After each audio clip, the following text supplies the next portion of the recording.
Le projet d'Autroche, d'abord, c'est lié au fait qu'on voulait depuis toujours faire grimper les gens de façon autonome, en tête, et ça, quel que soit leur niveau. Donc il faut se replacer dans le contexte de l'époque. Le contexte de l'époque, c'était que les falaises, elles n'étaient pas du tout prévues pour ça. Elles étaient très peu équipées pour les niveaux faciles. Les grimpeurs du jury ne s'imaginent pas comment on grimpait à l'époque, mais il y avait facilement 5-6 mètres entre les clous. C'est une voie très bien équipée, ça. Puis pour les voies un peu plus faciles, il y avait très peu de clous. Donc on était coincés par ce type d'équipement qui nous empêchait de faire grimper les gens en tête.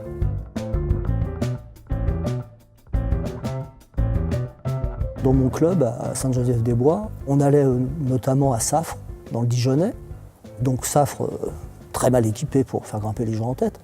Et à gauche de la falaise, il y avait des petites voies qui étaient des voies de 10-15 mètres, qui n'étaient pas du tout équipées.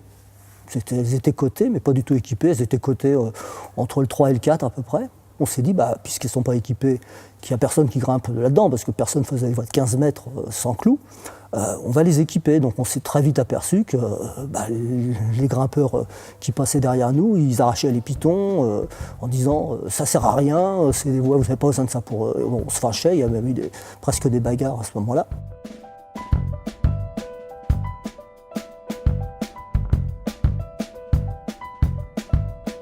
Un jour, c'est un bureau de la Commission fédérale à Paris, j'ai proposé l'idée qu'on ait notre propre falaise.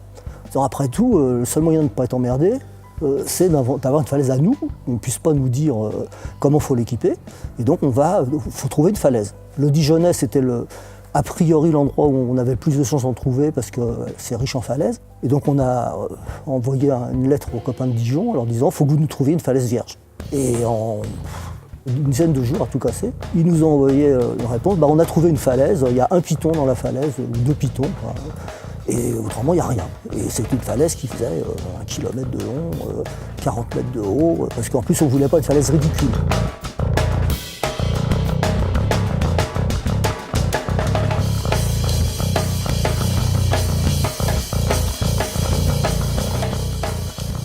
Alors, au début, c'était un petit peu, quand le souvenir que j'en ai, c'était je dirais pas anarchiste, mais chacun faisait les voies qu'il avait envie de faire. La falaise était vierge, elle était très longue, et donc en fonction du niveau de celui qui avait envie d'ouvrir, il se repérait une ligne, et puis il installait sa corde en haut, il descendait en rappel, il nettoyait, et puis il mettait les pitons là où il trouvait qu'il fallait les mettre. Et puis après, la voie était validée une fois qu'elle était grimpée, quoi. Quand il y a eu plus d'équipements après, on a compté combien il y avait de voies faciles, combien il y avait de voies PD, F, G, D, RD, etc. On essayait de boucher les trous, d'avoir un planning, de faire quelque chose de plus systématique pour qu'il n'y ait pas trop de voies d'un niveau donné et qu'il y en ait un peu pour tous les goûts. Très rapidement, on est arrivé à une centaine de voies, sans difficulté.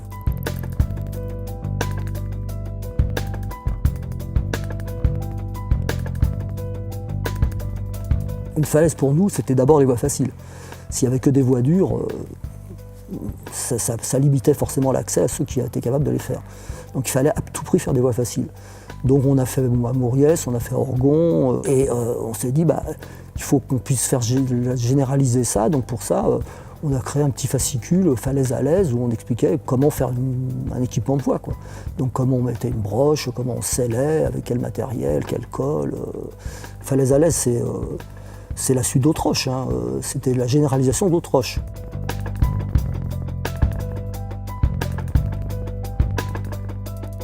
Bon, ça fait plus de 50 ans que je grimpe. Avant Autroche, je vois pas de falaise qui était équipée de cette façon-là, quoi. Et maintenant, dans le monde entier, j'ai grimpé dans pas mal d'endroits, c'est la norme.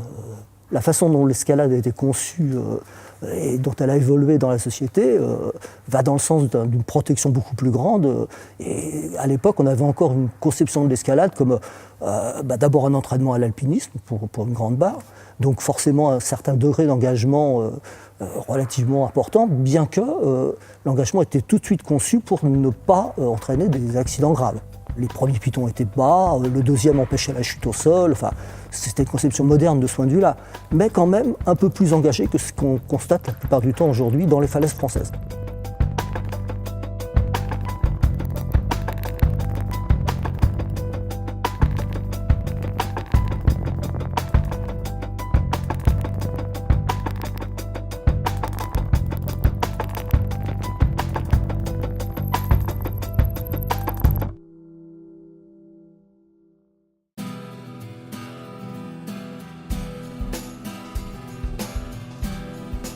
La FSGT dans son ensemble s'est réinvestie beaucoup plus qu'elle le faisait à une période dans la fête de l'UMA.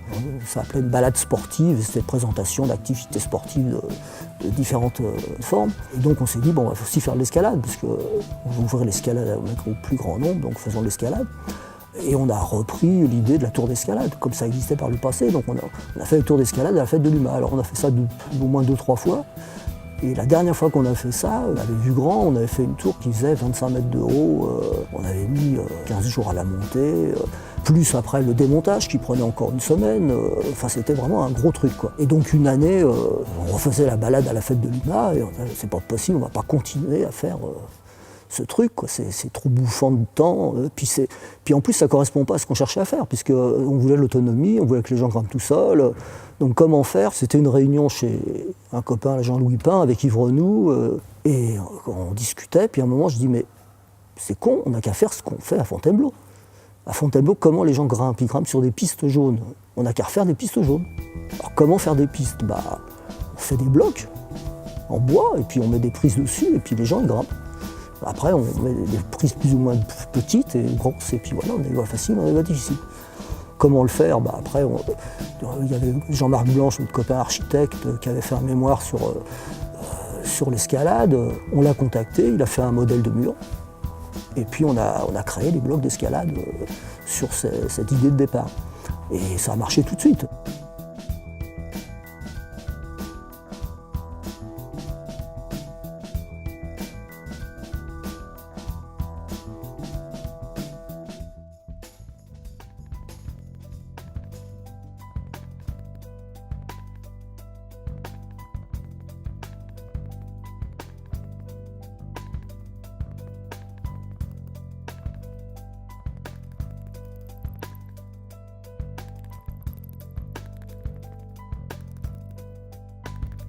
Dans ces séminaires, finalement, on est arrivé à la conclusion que ce qui ne marchait pas, finalement, c'était le mot d'ordre alpinisme populaire.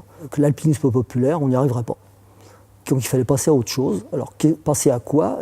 L'escalade nous paraissait une activité plus simple d'accès, moins codée du point de vue social, et donc plus accessible. Alors ça se faisait évidemment dans les falaises et dans les blocs qui existaient de façon naturelle en France. Mais là, c'était un problème lié à l'équipement. Donc on retrouve autre roche. On ne peut pas faire de l'escalade populaire si on n'équipe que pour les gens qui sont dans le set. Les blocs, pareil, il faut des voies qui socialisent la pratique. C'est-à-dire que s'il faut connaître parfaitement le terrain pour faire une voie de 2, parce que sinon on n'est pas capable de la trouver, il faut mettre une flèche pour indiquer la voie de 2 à quelqu'un qui arrive et qui ne connaît rien.